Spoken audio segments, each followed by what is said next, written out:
Bismillahirrahmanirrahim. Assalamualaikum guys. Okey, hari ni berlainan sedikit lah video saya. Saya nak berceritakan tentang ni, career transition saya.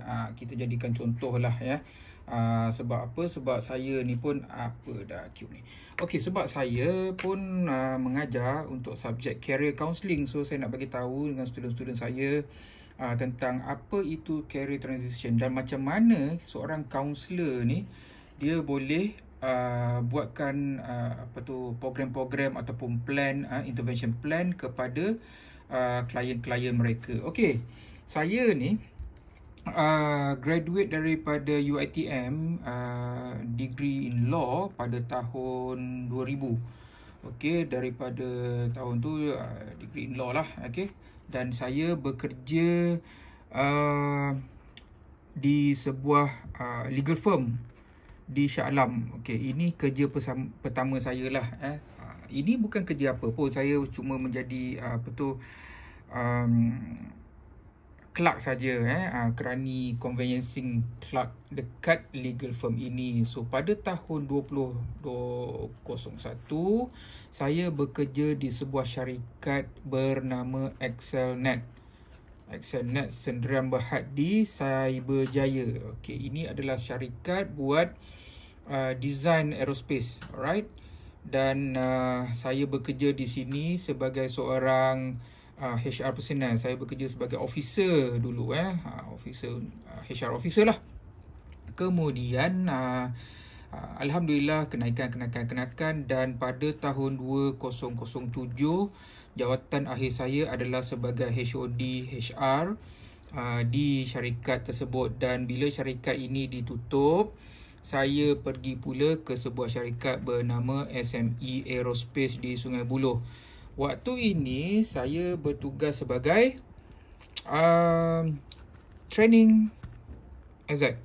Okey, saya bertugas sebagai training executive dan saya mendapat tawaran pada tahun 2009 di syarikat yang sama sebagai seorang safety and health officer. Ini dia punya turning point dia lah. Saya menjadi seorang safety and health officer actually sehingga tahun 2023. Ya. Nampak daripada tahun 2000 dah masuk tahun 2009. And then saya masuk juga kerja di sebuah syarikat bernama dekat Shah Alam jugalah, dekat Shah Alam. Selama beberapa bulan sajalah, rasanya 4 hingga 5 bulan. Lepas tu saya masuk kembali ke SME. Ni masuk balik pergi SME, again menjadi seorang safety and health officer. Selepas itu saya dipanggil untuk menjaga maintenance facility and safety and health lah. Okey. So saya safety and health environment. So saya menjadi seorang pengurus di jabatan ini. Ini pun tak lama, selama daripada tahun 2011 kalau tak silap saya sampai 2015. Kemudian saya ditugaskan di People Development and Counselling Department.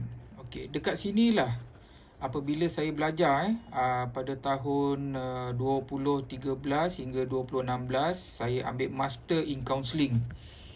Dan selepas mendapat sijil sebagai seorang kaunselor, saya jalankan services saya sebagai seorang kaunselor di tempat kerja di sini di SMA. Ya, selama beberapa tahun di situlah ya.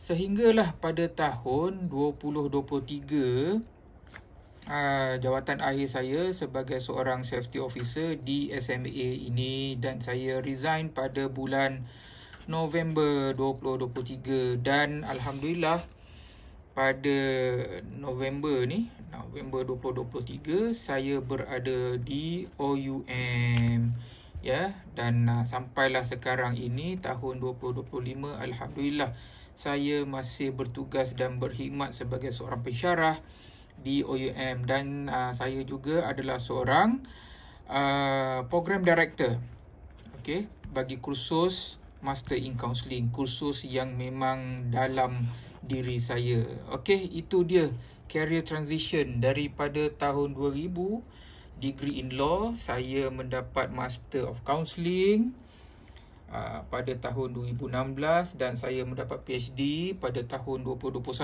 dan sampai sekarang tahun 2025 saya berada di OUM.